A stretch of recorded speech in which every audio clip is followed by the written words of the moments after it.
And we're live. I am so excited that you guys are joining me today. Thank you so much. I am here with Matt Di Bara, and he is a fourth generation Mason. And oh my goodness, let me tell you, their company has been in business for over 100 years. Imagine all the years of all the wisdom drifting down into Matt, who's now the owner of DiBara Masonry. And I've got him on the show today, and he's going to share with us some reality tips on what we do with all the extra stuff that is left over after you finish a home renovation project. So today we're going to be talking about the stuff that Matt is really aware of, which is going to be all the extra pavers and paver stones. And if you have extra debris, and how we clean up the dust and all the stuff that everybody asks. And we're like, oh my gosh, what do we do with all this stuff? And oddly enough, a lot of people don't do anything with it because they don't know what to do. So Matt is here today, and I'm super excited. So please help me welcome Matt Di Bara. Hey, Matt. Thank you so much for having me. This is going to be a blast. I'm really looking forward to it. Well, so am I, because I must get the question asked 3 or 4 times a week, like, what kind of vacuum should I use to clean up construction dust? And I know that construction dust is just a small part of the stuff that you do. So let's start back from the beginning. Tell us how you got involved in the business and what you do and the kinds of stuff that you do, and then we'll go from there. Yeah, I mean, this is a special moment because, and you'll laugh when you see how it connects. But my family's been in the business 4 generations, 104 years. But I started my first job 9 years old, was picking up trash on job sites. I was a young kid with a lot of energy, and my dad wanted me to get out there. My mom's like, no, he's too young. And then I made it 2 days of my 4th grade summer before she's like, take him. And started the journey. And I showed up, I bought work boots, and I was ready to build some of the things that my dad showed me photos of as a kid. And I get to the job site, and he hands me a big black trash bag, and he's like, start with, and he pointed to all the debris, and he's like, start picking up cement bags that we were mixing with and all this stuff. And I rushed because I wanted to get to the fun stuff. And then he said, well, now that you're done, go ask the carpenter and then the electrician. And so this moment here is very much full circle for me, because it's something near and dear to me. I learned how to keep a clean site, and that was something I took with me. I mean, gosh, 21 years later, and second in the country in a bricklaying competition, moved the family business to LA. I mean, there's a lot that happened in between, but family's really, really embedded in the industry. I have to ask a question about when you were young, because when I was young and I was cleaning, we didn't have personal protective equipment. So when your parents sent you out there with a big garbage bag and they said, pick up all the dust, did you have like gloves and helmets and all the stuff?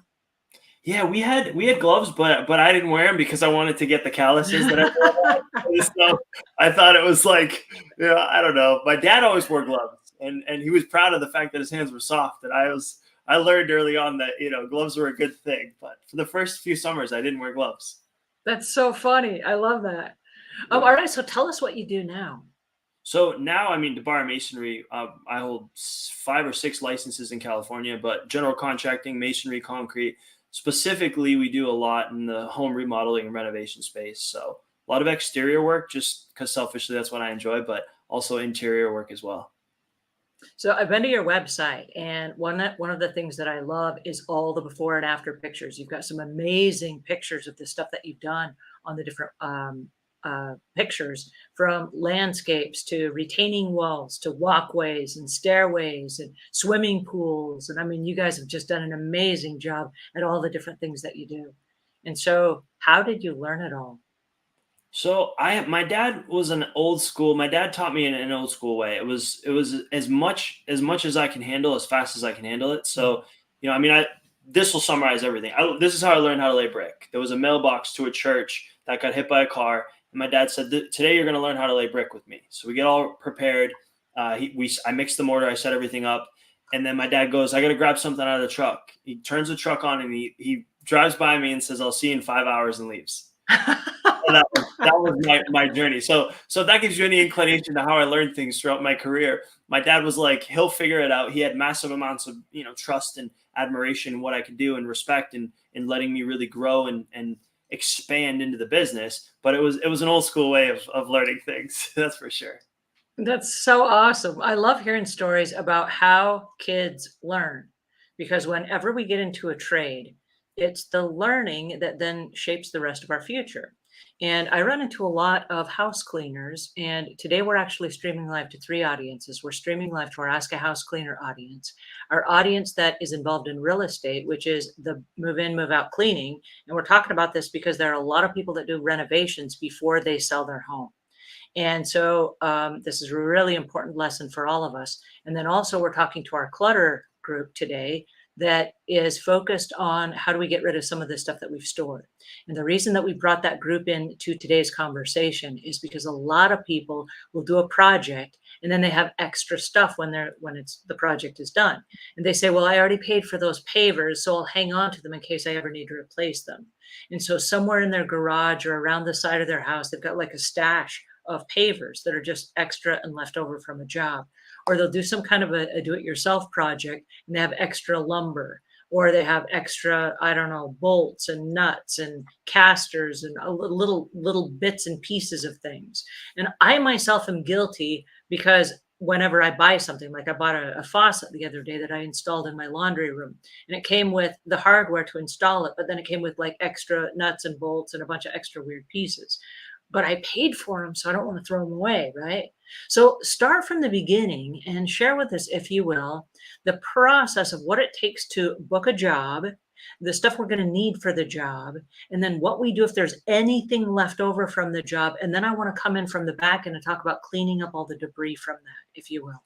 Yeah, and when you say book a job, you mean like for my company right now, like if someone calls us or? Yeah. What is the process? So if somebody calls our company right now, we've got two ways. So we've modernized the business. So you can either send us photos and get what's called a virtual consultation, where you send us pictures of the project you're looking to have done, or you can have us come out and we can take a look at it.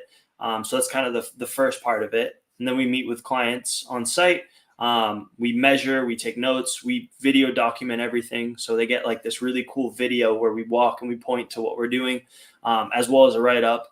And then from there, if they decide to move forward, then it gets scheduled with our scheduling team once they sign the agreement, of course. And then from there, it's the work gets scheduled, commences, they're assigned a dedicated project foreman. And then that person is like the point of contact, so that if on Monday they're like, don't move the rose bush, then on Tuesday we don't move the rose bush. So we're not switching people on projects. And then we've got our own internal communication throughout that whole process. Now, when you say that you book a job that way, I'm assuming that you're bidding into that your own equipment and your own tools and buying all the supplies and all the stuff. Because, and I need to ask this question because a lot of people will hang on to stuff and say, I already have a whole bunch of extra old lumber and I have some other projects, or I have old paving stones or old tile or whatever. Are you going to use their old stuff, or are you bringing new stuff? And is that part of your bid? Yeah, it depends on the client. I mean, we're in the restoration space too, so repair, restoration. So there's certain instances where a client might have brick or pavers, or they might have a certain paint that is really difficult to match because it's older and it's left over, but it's good. So there's certain instances where things like that make sense, but for the most part, I like to own the means and the methods. So I'm trying to bid in the right products. And then also there's usually warranties involved. So like if I'm using their old lumber, they're like, hey, I have this left over from a job. Sometimes that works, but other times it's a concern regarding us being able to warranty the work. I love that answer. Okay, so then I need to ask the next question. What happens, and can you give us instructions if you are going to use the old paint or you are going to use the old lumber or whatever? Under what circumstances does it need to be stored properly so that it's not just left out in the weather or left out in the rain or whatever, so that you are able to use it and match that paint? I know, for example, some paint can't be left in a hot garage, or it can't be left in a, I don't know, a repurposed bottle or something else, which sometimes we see and you're like, no, it's expired, it's evaporated, I can't use it.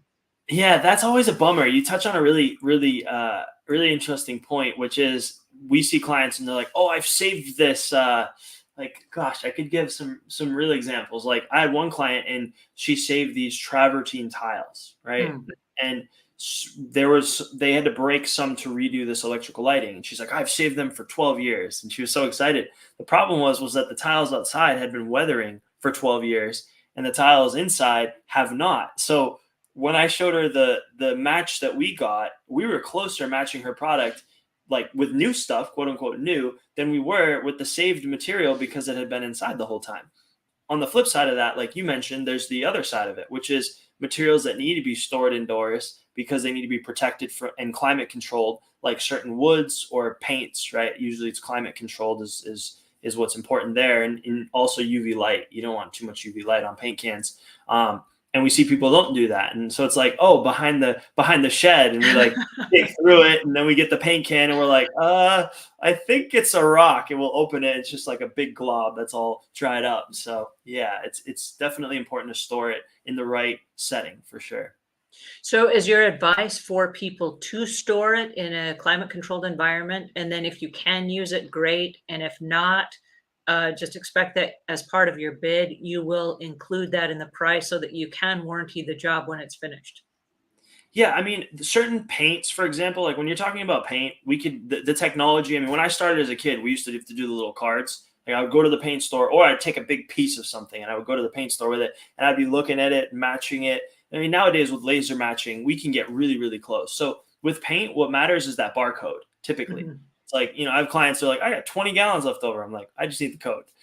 So it's like the paint's 6 years old. We need the code.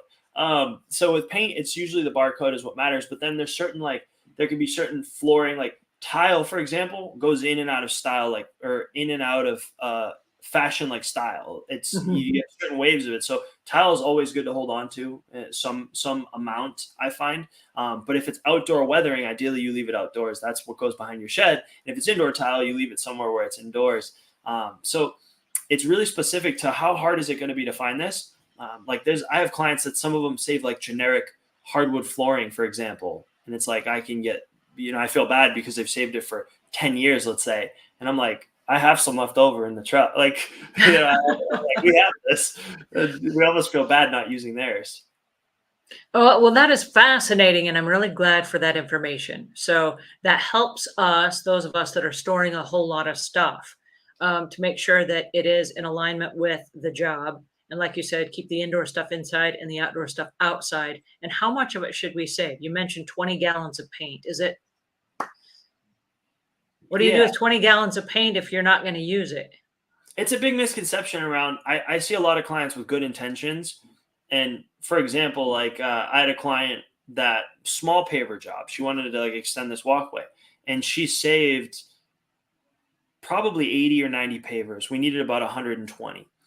This type of paver she bought, we have to buy a half pallet minimum. She saved no money.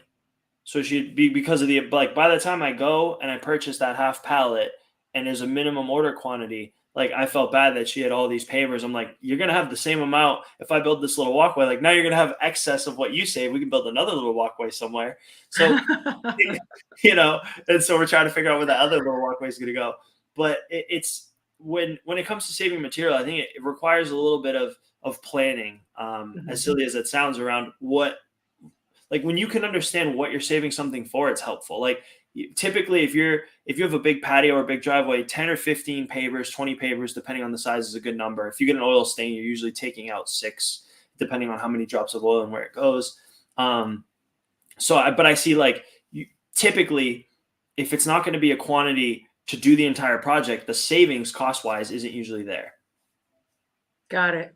I want to stop for just a second and say hi to everybody that's joined in. Thank you guys so much for being here today. We've got LaShonda Smith. She says hi. We have Reclusive Lovely that says cement dust. I know, cement dust. We got to talk about that. Oh boy. Muppet 929. We've got Nancy. This is really a great show. Thank you both. Thank you guys for joining us. This is so much fun to have you guys here with us. And today we are learning from Matt Di Bara, for those of you that are just joining us. And we will talk about cement dust. But before we do that, I want to talk about when we do get rid of some of the stuff we've been saving.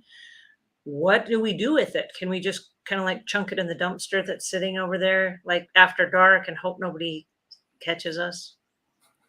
Yeah, the dumpster's funny. I've had quite a few clients. Depends on what you're getting rid of. I've had clients, they fill a dumpster with pavers, and then they wonder why the trash person doesn't pick it up. I'm like, well, because it's a 400-pound trash barrel. So it's getting rid of it obviously hazardous materials. Like if you're getting rid of battery, like car batteries or certain things that have lead paint, like it's not a landfill thing. The occasional paver or two in the trash can. I mean, we see that often, but A lot of times there's so many waste collection companies. And what we find too, I have a lot of clients that are selling their stuff, interestingly enough, on like certain OfferUp or Craigslist, where they're able to get rid of, like the woman I mentioned with the walkway. She's just going to sell her pavers. She'll get 50 or $100, but they'll come and pick it up, so she doesn't have to get rid of it. That's a great tip.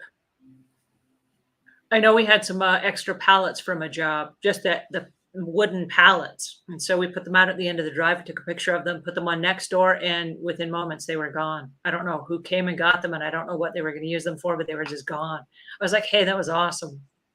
Pallets are a hot commodity. People use them for art. They use them to store things. Like, I mean, pallets are just, we leave pallets, like when we're doing a job, if we have a 3-day project, we'll put the pallets out on the first day. They'll be gone by the second or third day. Oh, really? Oh yeah, always. Wow. All right. So if we don't have experience cleaning up and I have to stop for a second because I want to go back to the last question for just a second, because I'm thinking of 2 questions at once. Can we say something about illegal dumping? If you put your debris and extra stuff inside somebody else's dumpster that does not belong to you, or a public dumpster, how that can lead to fines? Yeah, that's a big one. Obviously disposing properly is important. I know nowadays everyone has cameras. So I've had clients that have had issues, with people. They've caught people. I mean, I see it firsthand. They show me the Ring camera and they're like, oh, we got to not leave waste out, or don't leave your dumpster in front of our house. And we say, why? And they say, because we got people that are dumping illegally. We had this issue. We know who they are. They're going to be fine. So nowadays it's not right regardless, but the people with technology now, it's the thought of getting away with it is not what it was. And it's not, not right in general. There is a state, I forget which state it is. I think it's Michigan or Wisconsin or something. And there is not only a fine, but there's imprisonment for illegal dumping. Illegal dumping is such a huge issue. Don't do it. I mean, like, don't pretend like, oh, hey, I'm going to sneak over when no one's looking and do it. Don't do it. It's not cool. There are a lot of land places around that will take extra stuff. And I know that near where I live, it's probably about an 8-mile drive, and you have to pay like $15 to get in. And once you get in, they have little stations, and the stations will take like old doors. And over here, they'll take old washing machines. And over here, they'll take old paint and cleaning cans. And over here, they have all different kinds of stuff. And so you can just drive in with your great big monster truck. And if you do have a big monster truck, it's not $15. You have to drive over this weighted scale, and then they weigh your vehicle, and then there's a price. And then with that price, then you can go in and make all the stops in the dumping ground. But they have people at those stations that are trained, and they know how to get rid of that waste, so it just doesn't go into a landfill just as a bunch of trash. Okay. So I do want to stop for just a second and say, when you're cleaning up renovation projects, there's a proper way to do that. So anyway, that was not a trick question, but I did want your expertise. So, all right. So now let's say that we have, a project, and it's really exciting, and we're in the middle of it. During the middle of the process, people are walking through, let's say they're having their pavers laid, and they walk over the cement dust and then into their house, and they track all that stuff through the house. Tell us about the process of cleaning it up as you go. Yeah, I mean, it's always the main thing is to mitigate, right? Is protection. Like when we think of products, I always look at reduce. So reduce the waste or reduce the problem, and then it's reuse, recycle. Like that's the process through. I mean, now it's like LEED. If like I was very much into that when that first came out, leader in environmental and energy design, energy efficient design.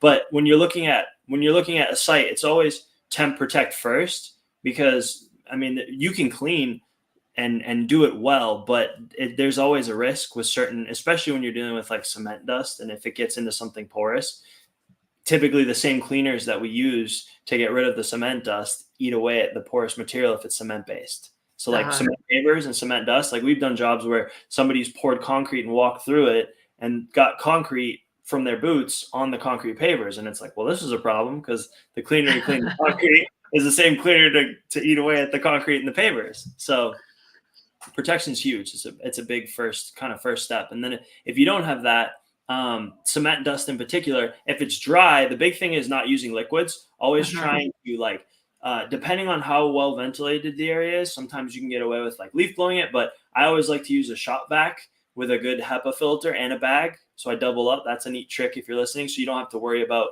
with the exhaust, because if you just use a bag or you just use a HEPA filter, sometimes the dust is so fine that it'll come out through the negative end. But if you use a bag and a HEPA filter, I found that you can usually get cement dust up. And the key there is keep it dry. Now, why keep it dry? Because the dust, what happens is the cement, when you have like water, like some people try and spray it and then they end up with this haze and it soaks into, like, I've seen it with tile, I've seen it with all sorts of different surfaces, and it activates the cement again. So it basically rehardens it, because cement is something that continues to harden even underwater. That's why we use it for like bridges and things like that cross waterways. It can harden underwater. So it almost like we've used certain like roof coatings and things that they call it re-emulsify, where basically a new coating would reactivate it. Cement does that with water. That's really fascinating. So we can clean up with a shop vac, with a HEPA filter and a bag. All right. Now, many people know what a regular vacuum looks like. What does a shop vac look like? And when you say a bag on the back, explain to us how that works. Yeah. So there's all different types of brands, but if you go to like any of the main, hardware stores like a Home Depot, you get like a rigid shop vac. There's all different sizes, but a shop vac is usually, it can clean wet and dry material, which is nice because then you have the versatility. So it's a big round drum and it's got a kind of a hose nozzle to it, and there's all these different fixtures you can put on it. And whenever I'm dealing with something that's really fine dust, I always like to use, because what will happen is if you don't put a HEPA filter, which goes on the inside, you take the lid off and the HEPA filter slides on the inside, and then the bag, the bag acts as a filtering mechanism for the air as well, for the outlet. I don't know if that answers your question. So the air comes in through like a attachment or a hose, and then the air goes out the back into a bag that connects on somehow to the back of the shop vac. Sorry. So nozzle, basically it's like nozzle that you use to clean with, and then that sucks the air into a drum. Well, actually there's an inlet inside the drum, and that inlet you slide a bag onto. Okay. And then air is sucked through, and the HEPA filter goes on basically the suction mechanism of the vacuum. So there's no external bag or whatnot. It's all kind of contained within the drum of the shop vac. Okay. And I know this is going to be a unique question, but I am going to get asked this question, so I'm going to ask you instead. Can you vacuum up wet cement dust? Yes, absolutely. Yep. It would not necessarily be dust at that point. It kind of turns into like a slurry. So a lot of times, and this is a great point, whenever you're dealing with like, we see it with like drywall dust. We see it with drywall mud. We see it with any of your plasters or cement dust. When we spray those, they leave a haze or a residue. So we actually typically shop vac up the slurry. So like we'll shop vac it, and then when it turns into a big puddle, we'll vacuum that up. Otherwise, it'll leave a residue where that puddle or that wherever there's low spots is where that dust collects. It's one of the more common calls that we used to get when we did this kind of cleaning. All right. So then the next question is, at what point of the job do you stop and clean stuff up? Do you clean it up as you go, or do you wait till the job is done and then say, okay, we're done for the day, and then you clean it up? I don't want to be neurotic about like cleaning up every few minutes, but is that the best way to go? Yeah, it depends on the project. That's a great question. I haven't thought about this like formulaically how we do it. I know that we always clean up at the end of the day, because typically we're dealing with homes, even in like new construction. You don't want to be the company that, even if there's nobody living there and they're just framing the house. So, but in the remodeling where somebody might live there or the owner might come through, daily cleanup's crucial. And then depending on how dusty something is, like when we build plastic tents, we're cleaning up usually like before every break. So team takes 10 o'clock break, we're cleaning up. Then we're doing it again at 12, then we're doing it again at 1. And usually that's because the dust will settle. So anytime we're dealing with like really dusty products, like if it could be sawdust, if you're cutting a lot, it's nice to clean up right after the break or right before if you're not working, because then the dust tends to settle. And does that also prevent people then from tracking it all over the house and what have you? Yeah, absolutely. You want to contain it because it gets on the shoes or the boots, and a lot of the non-slip OSHA footwear. If you're wearing that, it's really it almost like it captures because there's like these little dimples on the ribs that like captures the dust, and I mean you can track it for hundreds of feet. We had a stairway in our home, and they sanded down the banisters and they redid the stain on it. And it's a two-story open area, and they taped off as much of it as they could with big sheets of plastic. But because the outside area was just like open and there was nothing to tape, there was nowhere to tape the plastic to. There was a lot of dust that got all over the house. And imagine me in a house with, dust this thick, but it just went everywhere. And then when the air would kick on, boom, it would go everywhere. And I cleaned out the air filter so many times. It was just like so much dust for months. I mean, for months. It was just every time I turn around, there's like this much stuff on the baseboards. I'm like, no. I want to stop for just a second and say hi to all the folks that are joining us. We've got some fun fans here. Otherwise, you get cement in the air. Dust is toxic. Yes, I'm loving this. If you don't have a filter, you blow it all around your shop. That's true. Matt is awesome. Yes, he is. So many shops don't think about this. I've been on so many bad sites. Clean as you go. Yep, I'm telling you what, pal. We got to have you here on the show. Good boss. Yep. This is awesome. I do so much cleanup on post-construction on all the sites. Thank you guys so much for the comments. Thanks for jumping in here. This is Matt Di Bara with DiBara Masonry, and he's giving us some tips on how to clean up from the work that we do on renovation projects. So this is exciting and lots of fun. So what are some of the misconceptions that people have about the debris that is left behind from home construction projects? Well, I think the big ones fall around dust. One of the big ones is like it'll just settle and I'll clean it. And you touched on that. I mean, we've seen that. I mean, gosh, we got a call once where it was a high school basketball gym, and they were cutting out some of the blocks, and they didn't have the right vacuum attachments. Like I guess the bag had like slipped off for the HEPA filter, and it was just shooting the dust out. I mean, they were vacuuming it, and it was like almost just like concentrating it. And we got a call to clean that, and it was like you said, it was the dust was everywhere. So I think there's a big misconception around dust.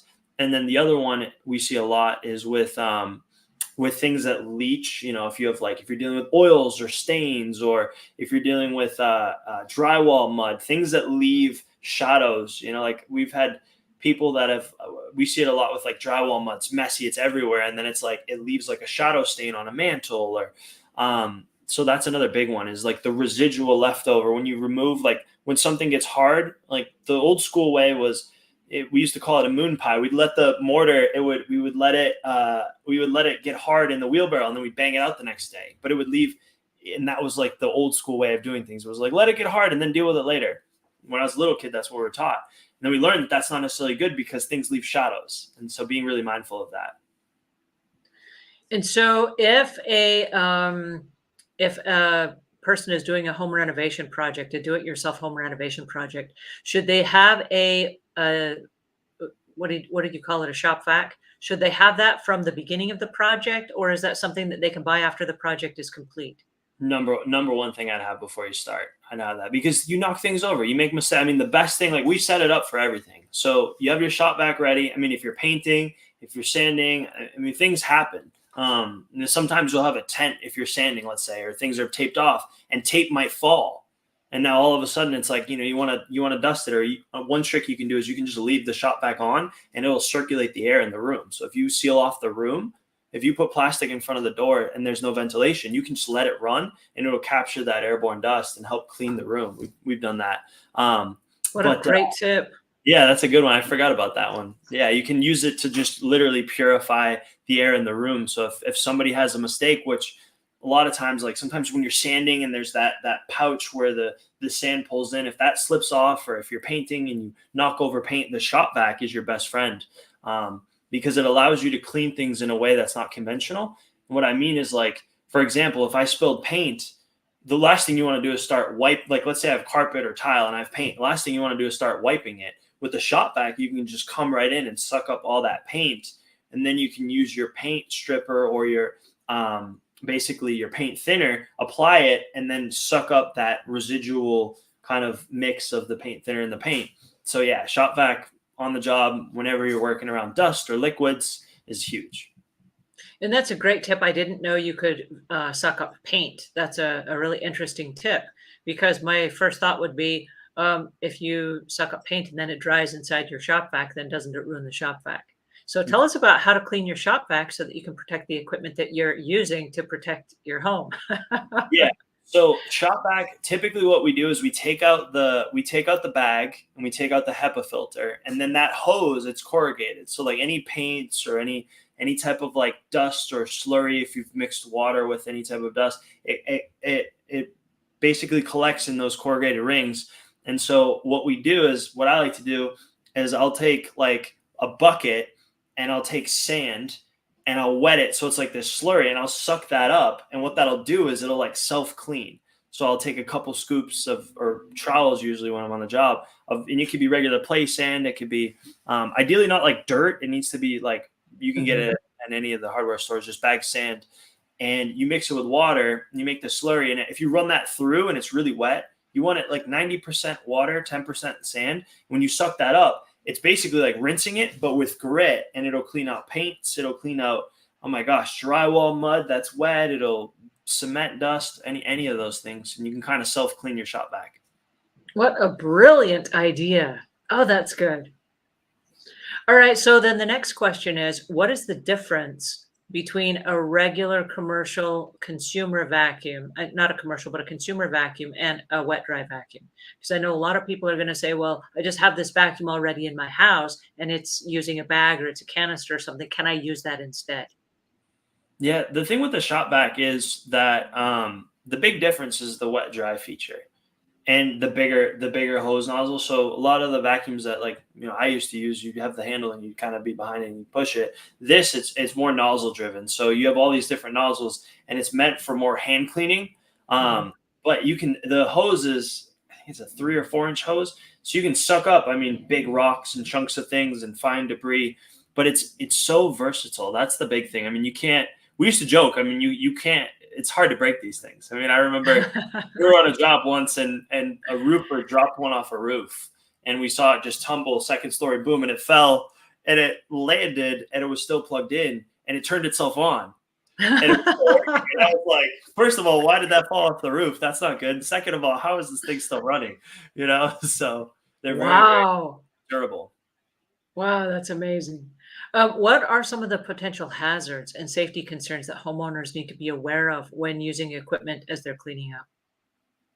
Yeah.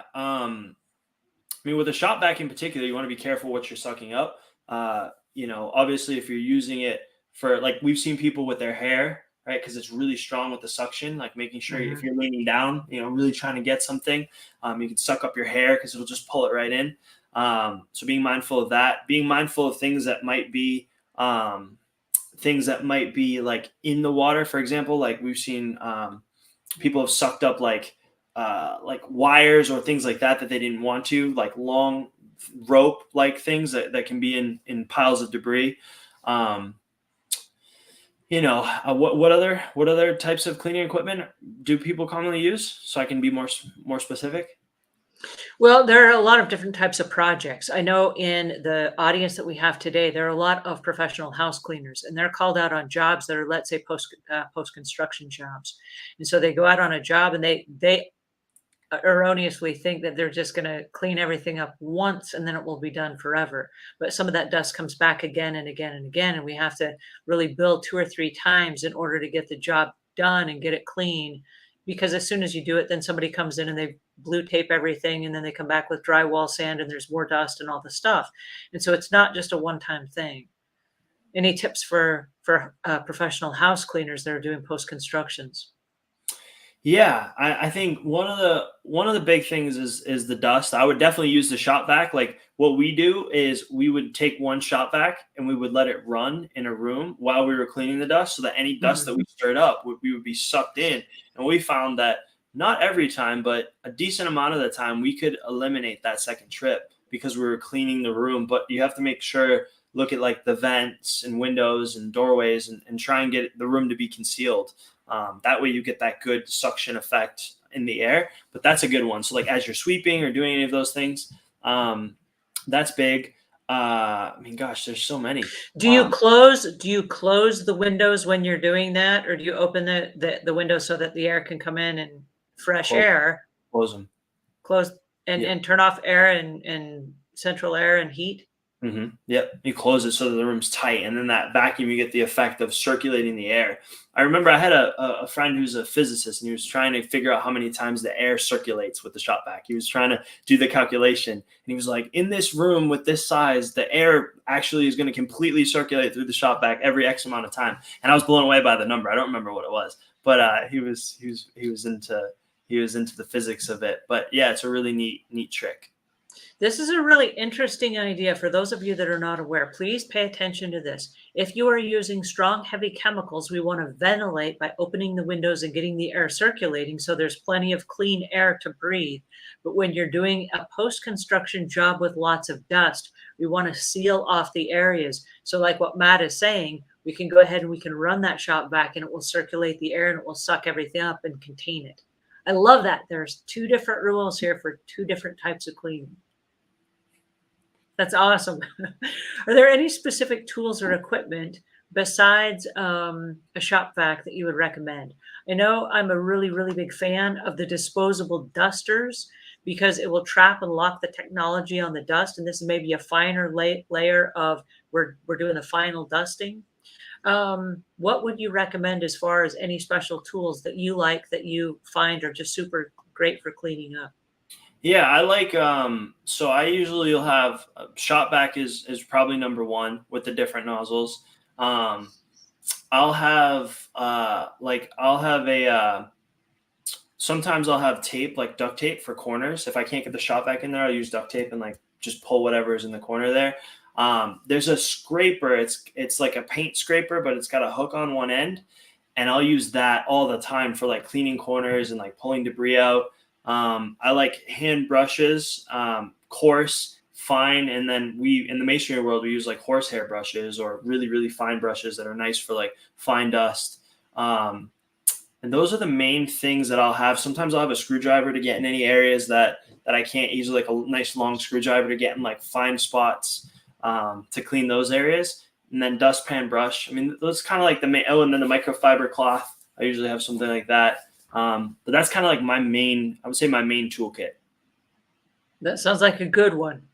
I know on many occasions we've used the screwdriver wrapped with a paper towel. And that way we can get inside places without actually scratching it. Because I know oftentimes as cleaners, we're in a hurry because we're trying to be efficient. And if you've got a screwdriver and you're trying to get in a ledge or, along the shower rim or something, it's easy to scratch if you don't have it covered. Great tips. What are some of the most unusual or challenging messy debris situations that you've run into that you've had to just really stop and wrap your head around? Like, Yeah, I mean, getting the oils and stains for wood when you're refinishing wood, like if you're doing any like the exotic hardwoods and you're doing staining or finishing, that gets on anything else. Like we had one where they got it all over a fireplace hearth, all the brick, and it's soaked in. Is really really difficult to clean. There's a lot with dust which we hit on pretty well. Dust is a huge issue. I mean, because there's so many things that contribute to it. Drywall team does it, framers do it, carpenters, masons. I mean, there's like 6 of the 10 major roofers. So you're always getting dust. Roof cement and roof tars are really really nasty products to clean off that we've seen. And then any of the cement stuff, when cement gets wet and it's activated, that's a really difficult one too. can we talk for just a second about the stain? One of the things as a house cleaner that we've seen inside people's homes, and this is for a lot of do-it-yourselfers, when they are staining things like their wood deck or they're staining, I don't know, something that they've created in their house and it's a refinished bureau or bedstand or something, and they're restaining it. There's a temptation because in the back of our heads, we know that, oh, my kitchen sink has water. I'll just go into my kitchen sink that's stainless steel and I'll just wash my hands and my brush and all the things in the sink. And what happens as a result of that is when that hits the stainless steel, it stays. It does not wash down the drain and you cannot scrub it out. And so then we're left, and we get asked a lot, how do I clean this? I've stained my sink. Well, it can be refinished, but the best secret is to not wash stain and things that don't wash out, that are not water-based, down a sink. Please do not do that on any sink inside your home. And that's what a garden hose is for. And so we send people outside to wash out their tools in a garden hose. Yeah, and that's a good point. I mean, we've seen a lot with that, and then also just pouring if you're done with like a thin set or a grout or any of these products and you're pouring them down the drain. We see a lot of the plumbing issues too. That's a common one that we get, like really common actually. So if a homeowner was going to clean up their property, is there a series of steps that they should take? You mentioned in the process of doing some masonry work that you taped things off with like painter's tape and some plastic sheets. Are there things like that that you could recommend that would help the process not be so difficult afterwards? Because I can think in my head of a whole lot of situations that we've gone into as house cleaners where the homeowner didn't know they were supposed to tape off the house. And so when they started, and I kid you not, a table saw inside their living room and they're sawing stuff and there's like sawdust going everywhere. And we walk in and our eyes get really big and we have to just kind of like not say anything because what we're thinking is like, no way, this is not happening. Yeah, the big things are, I'm a huge fan of they're small painters rolls of plastic. They're about Uh-huh. 8 inches long and they fold open into like, you can get them into 10 by 10 or 10 by 20s. I'm a huge fan of those. Going back to the taping, making sure you have the right tape and testing it first is huge. We see a lot with like, depending on the quality of paint and the quality of painter, if you use even the blue painter's tape that says it's good for painted surfaces, I always recommend you put it on, you take your thumb and you press it real hard, rub it 3 or 4 times, and then peel it off, quickly and see what happens. And ideally you're doing this in an area like lower to the floor just in case, but it's better to find out in one small area than to tape off everything. And then when you're pulling it, because sometimes painters, they mix paints, like they'll mix an acrylic with an oil base with the water. And then what happens is those paint layers, they don't hold up. And so I just wanted to throw that in there because we see that a lot with when it comes to taping off areas. But assuming you've tested your tape to make sure, and also sealers on floors is another big one. So semi-gloss and glossy sealers, it could be concrete floors, tile floors. It can pull the varnish off of finished wood. So testing the tape is a huge one. We've seen that a lot. But assuming you've tested the tape and you know that it won't damage the surface, then plastic is great. I'm a huge fan of Ramboard, which is you can get rolls of it for certain areas that are heavy traffic. Drop cloths are great for local areas that you're working. They're not super good for anything that might spill over. So a lot of times, and we've seen this a lot, where people will paint and they'll paint with a drop cloth. Well, ideally, you have plastic, and you have to be mindful of this because if you put the plastic underneath the drop cloth, it can be slippery. If you put it on top, it can be slippery. But ideally, you have an area like local to where your paint is that you have something heavier duty that's ideally plastic based, because we've seen when that paint gets knocked over and it soaks, it can soak through the drop cloth very quickly. Whereas the drop cloth's good if you're painting and you get the occasional drip or drop. It doesn't usually bleed through. Those are kind of a couple common ones that we see. And I'm so glad you brought that up because as house cleaners, we often get asked, how do I clean up all this paint that spilled on my floor, my hardwood floor or something like that? And if it's a water-based paint, sometimes we can get it up. And sometimes even a steamer will help get it up, just like a hot steamer. And that's not ideal for hardwood floors, but in a pinch, we can remove some dried paint and things like that with it. Do you have any advice for getting paint off a floor that has spilled and it's now on the hard surface flooring? Yeah, that's a tricky one. So ideally, first we look at, can we carefully scrape it off? Like, is it thick enough where we can carefully scrape it off? That's one thing we'll try, and we'll usually test that in one area. Then, and would you try that when the paint is wet or dry? Only when it's dry. So we only try that when it's dry. If the paint is wet, you can't scrape it. But sometimes if if like we come and we realize that we've seen, for example, paint spills and it kind of cakes on and it's thick. Sometimes you can almost peel that up in one big, almost like one big kind of like paint little pancake thing. So if you can do that, great. You can test scraping it like in a real small area carefully with like a paint scraper, and you'll know right away if it's going to come off or not. Sometimes if there was dust becomes our friend at that point, because if the floor was dusty and the paint hardened over the dust, it'll just come off.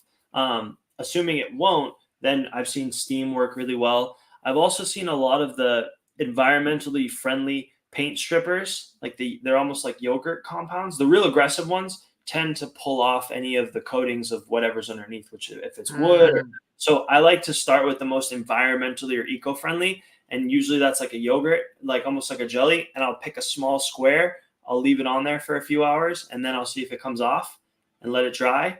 And I found that to be really work really well. And then sometimes you have to move your way up.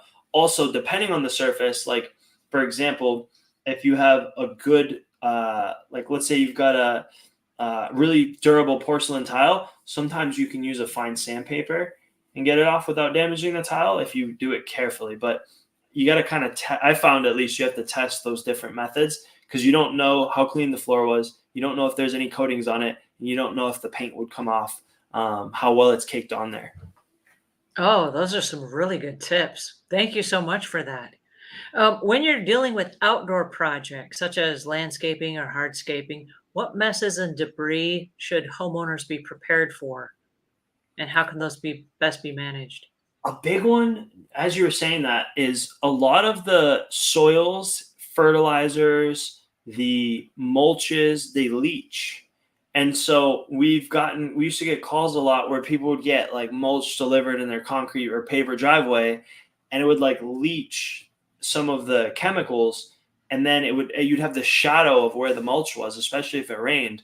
So a big one is planning for any of your porous surfaces. It could be wood, like up against your house, or it could be any of your concrete, whether it's concrete or pavers, or even your asphalt. Sometimes you'll get shadowing on the asphalt. That's a big one, making sure that there's something underneath there, and being really thoughtful of where you put plants. If you're watering, like sometimes we do hanging plants from windows and we water them, and then the water leaches the fertilizers and nitrates and can get onto your house, or if you have wood siding or plastic sidings, and even into your concrete as well. Very common. You know what? Now that you mention that, and I never thought of that, but now that you mention that, that makes my husband so angry when they drop the mulch off. And then for some reason, after he scooped it all up off the driveway, it always stains the driveway. I didn't think about that, but there should be a tarp or something underneath it. Oh my gosh. So how does technology and modern equipment help us clean up some of the debris from the projects that we've started? Gosh, we've come a long way. I mean, a lot of the stuff I started with, it was like elbow grease, right? My dad was like, just try harder. Like I'm going to ruin what's underneath there. He's like, well, there's nothing we can do. I think we've gotten better at understanding there's a lot more products to remove things now. And that's a big one, is really taking the time to figure out, okay, what's already in the market for cleaning this. I mean, I get emails every 6 months. It'll be like, hey, this new product to clean roof cement, or this new product to clean sealers. And we try them, and I find that they're getting better and better. So that's huge. And then also there's a lot with the steam as a technology, like high heat, I'm finding is a lot better than it used to be. Like controlled pressure steam cleaning is really neat. We've gotten a lot better with power washers and the different nozzles and the oscillating power washer heads that don't damage the surface quite as much. So I think products and the tools definitely have become better, specifically the chemical compounds that can remove stains without being so environmentally harsh. Awesome. Thanks for sharing that. Vicky has a question, and she says, does plexiglass turn color in the sun? I want to apply something out on my front porch halfway up, and the floor is getting ruined. What advice do you have for Vicky? Yeah, for plexiglass, there are plexiglasses that don't it used to be that there's a resin in plexiglass that would turn yellow, and people would get that, or they'd get almost like a fog, or this same thing that would happen to your car headlights if they got moisture. It was like this almost this scaling.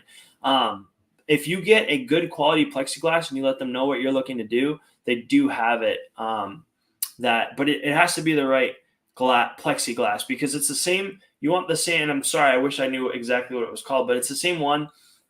We were just on a project, and they were going to put glass in for the railing because they had a really nice view, and they couldn't use real glass, so they needed to use a certain plexiglass. So I know they have ones that don't yellow or discolor. And I think what you said a minute ago about technology has changed. I know that there are a lot of things, even like window tinting, where I know in a lot of the homes that we go into, especially like new homes, there will be a need for window tinting so that it doesn't discolor like the hardwood floors or the hard surface flooring. And it's just little tiny things that sometimes you don't think about. But if you will try to forecast, like, hey, if I'm going to sell my house in 5 years from now, wouldn't it be nice if the hardwood floors didn't have to be replaced because they've faded so much that they don't match the rest of the house or something? Little tiny things like that. So, have you ever encountered any do-it-yourself disasters related to cleanup or debris that there were some valuable lessons in there for homeowners that we could take away from that? Um, I It's mean, never happened, right? yeah, never, never. I was just trying to find one deep buried in my brain. No, there's been quite a few. Um, I mean, I see a lot with grouts and stains, and whitewashing brick. I've seen a lot with whitewashing brick. A lot of the more modern look now is if you have red brick and you want it to look white, like lime washing or whitewashing brick. I've seen a lot with like they've over applied it and it's just like completely calcified the brick. I see it with sealers. I see it a lot with over applying sealers or not cleaning properly. So that could be your tile, your shower, that could be your driveway, any exterior. It could be any of even wood if you have a deck, where it's just like it's so thick, and the logic is, well, it didn't look like it was working. So I came back the next day and added another coat, and then I added another coat, and it's like we've seen it where it's so oversaturated. But yeah, grouts, whitewashing brick, and then sealers specifically is big ones where I've seen some serious problems. And is that because the do-it-yourselfer didn't have the right information as far as the application of it? Or would it have been better for them to then, and I hate this question because it's going to come back to they didn't know enough to do the research and the development in order to do it correctly the first time. So now they had to call an expert in to kind of come fix the problem after the fact. Is that I don't know what's the Yeah. answer there? Do you just call the expert to begin with and save yourself the hassle and save them the repairs? I mean, you don't have to. You just have to be really. I feel like the confidence when I see do-it-yourselfers handle cleaning and sealing or refinishing projects, right? If they restain or waterproof, for example, wood. Um, it's just the ones that I see problems with is where they were just so overconfident. They're like, yeah, I kind of read it. Like, yeah, I skimmed it over, and then you just spread the stuff. And so I think it's just one of those things where, at least in my experience, the problems happen because they were like, well, how hard could it be? And so as long as you go into it cautiously and knowing that you could ruin the entire surface, I think the homeowners and the do-it-yourselfers I see that are cautious with like, I didn't want to mess it up, so I did this. Did I do it right? I'm like, oh, you did it perfectly. Like, this is great. So I think it's that level of cautiousness, I would say, that makes for a good product, because the research is out there. I mean, the directions are good. The way to do things, the margin for error, if you're cautious, is very little, is what I was trying to say. Well, I know, for example, when we had our stairs redone, it was it was always wrong because when we bought the house and the guy stained the wood, the next person that came in didn't wait till the wood had cured, and so it was a repairman that came in, but then put like this paper on the floor, but taped it up with the painter's tape. And so when they picked off the painter's tape, just like you said, the sealer hadn't settled or cured, and so it just peeled it off like in bubbles. And so then forever it was bubbled and looked bad. And so then we had to have somebody come in and resand the whole thing and start over again because all the stain was bad. And it was only bad on every stair where he taped the paper. How come? How come we find ourselves in this situation? But we do. And so there's this really nice mix of we have professionals that know exactly what we're doing. We have a group of do-it-yourselfers that are like, oh, I saw this on YouTube, therefore I can do it.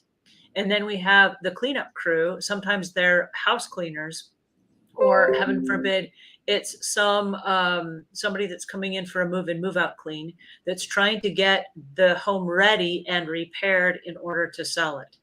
And so it's things like somebody epoxied their garage flooring, but they didn't use the chemical you're supposed to use to make sure that it's, and they're like, what was new cement? So I just like painted over it. But then when their tires hit that, it then just ripped up the peeling because it wasn't whatever they were supposed to put down there, they didn't use.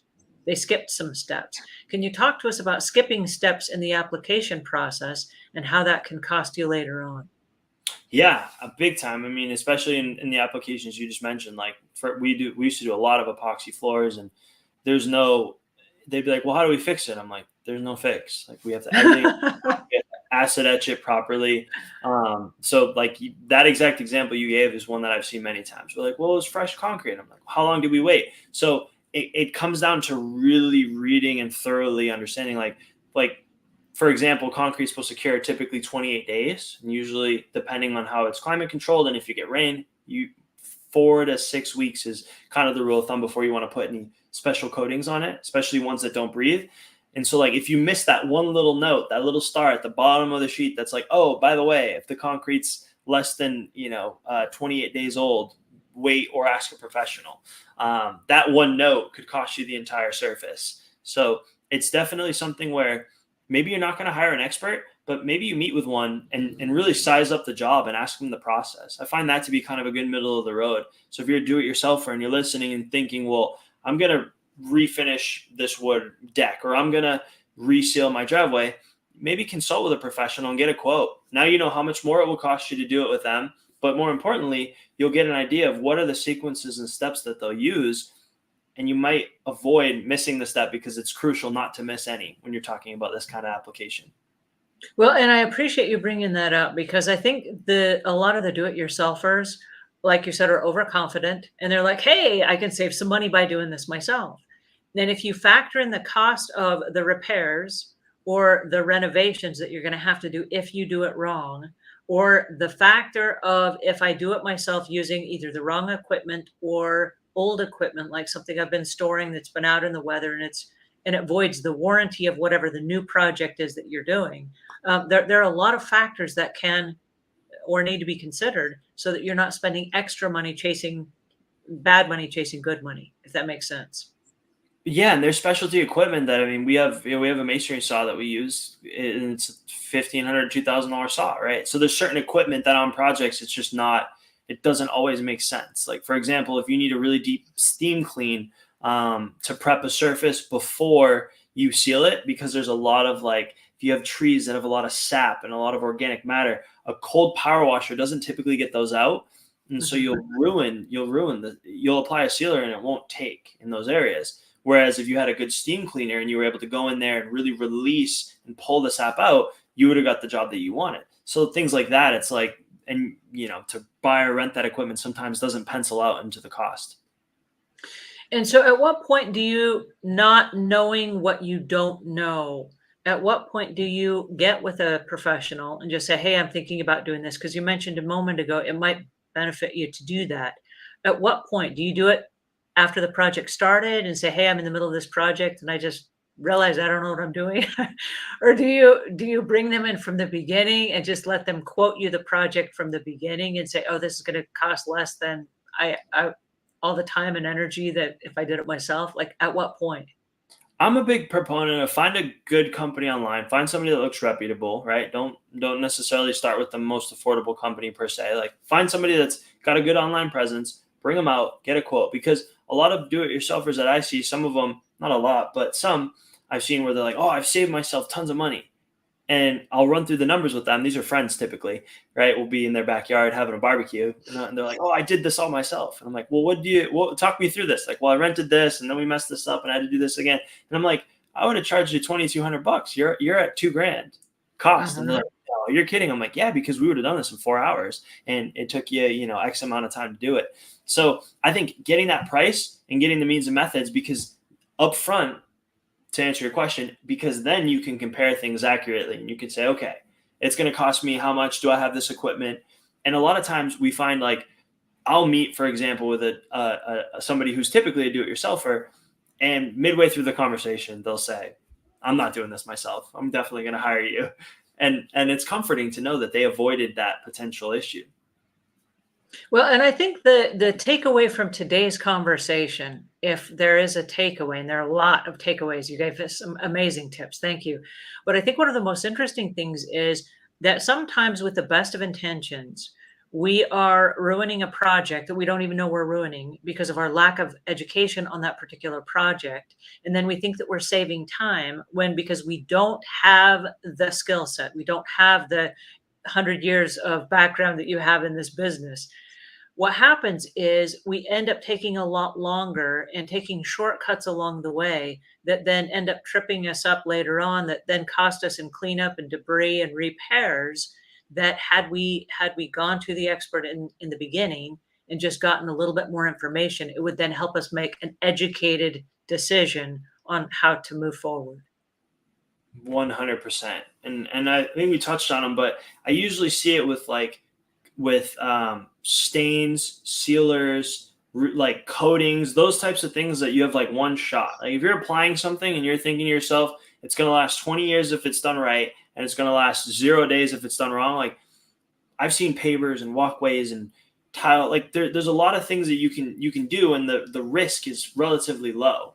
But with that stuff, it ends up costing so much more to remove it, only to get you back to where you originally started, to then do it all Mhm, over again. That mhm. it's exactly what you mentioned. You guys, this was an awesome hour with Matt Di Bara. Thank you, Matt, so much for joining us today. This has just been enlightening, and I do want to have our listeners find where they can go to find you. Tell us that. Yeah, family business is DiBaraMasonry.com. If you ever have any questions or has anything we can do, be happy to help. Well, this has been so informative. Thank you so much. I've learned so much, and this is just really awesome. I'm going to leave links in the show notes as well where you can find Matt. And then if he has anything later on that he wants to add to this, or if he wants to drop back by and answer your questions, you guys will have a direct link to him there. Thanks again so much, Matt. I appreciate you guys joining in today, and this was fun. Thank you.